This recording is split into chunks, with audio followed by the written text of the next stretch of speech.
જય માતાજી બધાને। આજે આપણે ફ્રેન્ચ ફ્રાઈઝને પર ટક્કર મારે ને એવો સરસ ક્રિસ્પી નાસ્તો અને અંદરથી સોફ્ટ હોય ને એવો નાસ્તો બનાવીશું। તો ચટપટું ખાવાનું મન થાય તો ફટાફટ બની જતો આ નાસ્તો બહુ જ ટેસ્ટી લાગશે। ચા સાથેનું કોમ્બિનેશન તો બેસ્ટ છે। નાના બાળકોથી લઈને મોટાઓને ખૂબ જ ભાવશે। તમે મારો વિડીયો કયા શહેરમાંથી જોઈ રહ્યા છો, કયા ગામમાંથી જોઈ રહ્યા છો, મને કમેન્ટમાં ચોક્કસ જણાવજો, જેથી હું તમને થેન્ક યુ કહી શકું। તો ચાલો હવે આપણે બનાવવાની રીત જોઈ લઈએ। તો અહીંયા મીડિયમ સાઇઝનો મેં બટાકા લીધા છે અને શેપમાં લાંબા હોય ને એવી રીતે લીધા છે। મીડિયમ સાઇઝ અને શેપમાં લાંબો હોય એ રીતે લીધા છે। તો આ રીતે આપણે કટિંગ કરી લેવાનું છે। જો તમને બટાકાનો કોઈ પણ ભાગ વધે ને તો તમે શાક પણ બનાવી શકો છો। તો આ રીતે આપણે કટિંગ કરીશું અને થોડું જાડેથી કટિંગ કરીશું, બિલકુલ પતલું નહીં કરીએ। તો જાડું એટલા માટે કે જ્યારે આપણે એને શેપ આપીશું, કટિંગ કરીશું ને તો એનો સરસ એવો ખૂબ જ સારો એવો શેપ આવતો હોય છે। પતલું કરીશું તો આપણો બટાકાનો શેપ બિલકુલ નહીં આવે અને ભાગી જશે। તો આ રીતથી તમને જે પણ જેટલો નાસ્તો બનાવો ને એ પ્રમાણે તમે બટાકા લઈને આ રીતે કટિંગ કરવાનું છે। તો અહીંયા મેં જે આ રીતે જે ટૂથપીક આવે છે ને એનાથી થોડી મોટી સાઇઝની મેં લાકડી લીધી છે, એ લઈ લઈશું અને વચ્ચેનો ભાગ આપણે આ રીતે લઈશું અને ચપ્પાની મદદથી એકદમ સ્પેસ વચ્ચે એકદમ ઓછી આપીશું અને કટિંગ કરી લઈશું। ઊભું કટિંગ કરીશું અને પાછળનો ભાગ કરીશું અને પાછળના ભાગમાં ક્રોસમાં ચપ્પુ રાખીને એને આ રીતે કટિંગ કરવાનું છે, જેથી આપણો નાસ્તો ખૂબ જ સરસ એવો શેપમાં બની જશે। દેખાવમાં પણ એટલો સરસ લાગશે અને ક્રિસ્પી પણ એટલો સરસ બને છે। તો આ રીતે આપણે કટિંગ કરવાનું છે। બટાકાની બધી સ્લાઇસ આ જ રીતે કટિંગ કરવાની છે। આ નાસ્તો બનાવવામાં પણ એટલો સરળ છે અને ખાવામાં પણ એટલો ચટપટો અને ટેસ્ટી લાગે છે ને કે બધાને નાનાથી લઈને મોટાઓને ખૂબ જ ભાવશે અને બિલકુલ તીખો નથી લાગતો। આ નાસ્તો એકદમ ચટપટો લાગે છે। તો હવે એક વાડકામાં પાણી લઈ લઈશું અને મીઠું નાખીને એની અંદર આપણે ડુબાડીને થોડી વાર રાખીશું।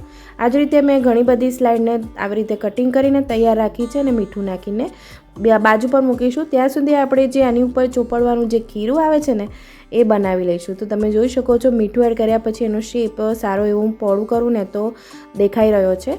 હવે એને બાજુ પર મૂકીશું અને એક બાઉલમાં આપણે લઈશું, એક વાડકીનું માપ લઈ લેવાનું છે। નાની વાડકી મેં મેંદો લીધો છે અને મેંદાથી ડબલ કોર્નફ્લોર લઈશું। તો એક વાડકી મેંદો હોય તો 2 વાડકી આપણે કોર્નફ્લોર લેવાનો છે। તો તમે જો 1 ટેબલ સ્પૂન મેંદો લેતા હોય તો 2 ટેબલ સ્પૂન કોર્નફ્લોર લેવાનો છે। તો જે બહાર રેડીમેડ અહીંયા હક્કા નૂડલ્સનો મસાલો આવે છે એ અહીંયા આગળ મેં 1 ટેબલ સ્પૂન જેટલો લીધો છે અને શેઝવાન ચટણીનું એક નાનું 10 રૂપિયાનું પેકેટ આવે છે, મેં આખું એની અંદર એડ કરી દીધું છે। જો તમારી પાસે આ શેઝવાન ચટણી ના હોય ને લસણની ચટણી હોય તો તમે એ પણ એડ કરી શકો છો, એનાથી પણ ટેસ્ટ ખૂબ જ સારો લાગે છે।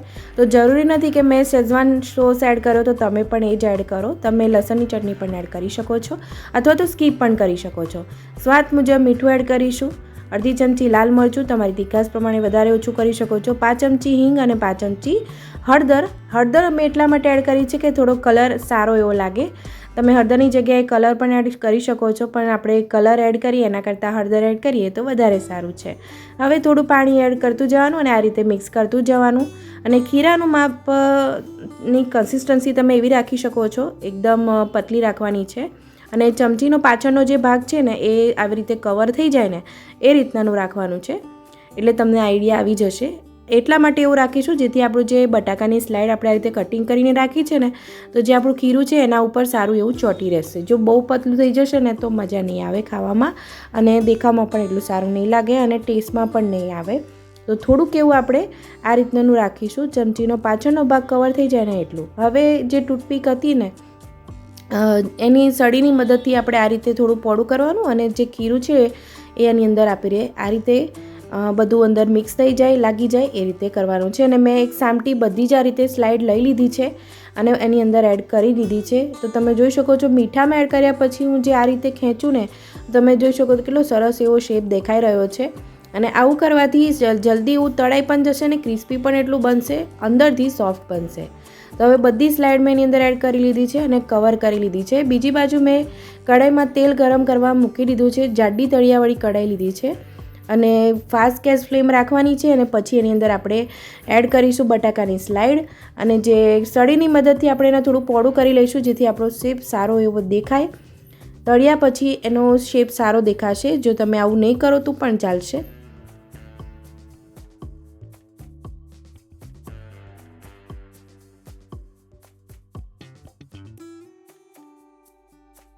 એક સાથે તમે 3 થી 4 બટાકાની સ્લાઇડ તળી શકો છો. જો ફ્રેન્ચ ફ્રાઈઝનો ટેસ્ટને પણ ટક્કર મારશે ને એવો આ નાસ્તો બનવાનો છે.